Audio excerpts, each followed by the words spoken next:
These scenes of devastation from the collapse of a dam in Laos have only served to amplify the growing chorus of opposition to the country's vast hydropower ambitions. The ZPNZ Nam Noi disaster, the second collapse of a dam in the country in the past year, killed scores while displacing more than 7,000 people in Laos alone. The government in Vientiane sees hydropower as the ticket to economic growth for the tiny impoverished nation. It plans to build some 140 dams in total on the Mekong River and its tributaries in its quest to become the battery of Southeast Asia, according to regional water experts. Brian Eiler, an expert on transboundary Mekong River development at policy think tank the Stimson Centre, told VOA via Skype that the collapse is just one of many recent shocks to this plan. I think that this is a signal that Laos is struggling with its overall development of the hydropower sector, and the Lao government is attempting to keep momentum going with the battery of Southeast Asia because clearly there is no alternative present to decision makers in Laos, which is a problem.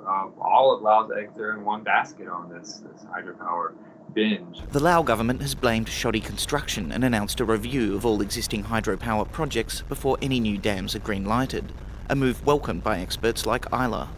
In step with the notoriously secretive practices of construction firms in the Lao hydropower industry, the South Korean company that built the dam declined to speak with VOA. Though safety concerns were not their focus, the Mekong River Commission, or MRC, had already recommended a serious rethink of hydropower development on the river when they unveiled an exhaustive impact assessment in February. The landmark 6-year multi-million-dollar study warned of catastrophic impacts to the Mekong Basin if present development plans went ahead unaltered. And by 2040, the loss will increase up to nearly 40%. So almost 1 million tons of fish lost annually with a value of 4.7 billion US dollar annually. Not long after these warnings, Laos announced a plan to build yet another Mekong mainstream dam. And just a day after Laos announced its post-catastrophe review, MRC member countries gave their blessing to begin negotiations on a new power purchase agreement for that project.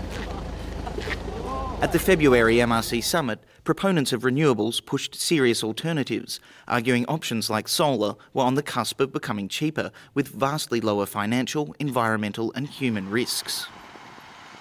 But there is no strong indication yet that the tragedy of this latest disaster will provide the shock needed for such alternatives to finally be taken seriously. David Boyle for VOA News in Atapu Province, Laos.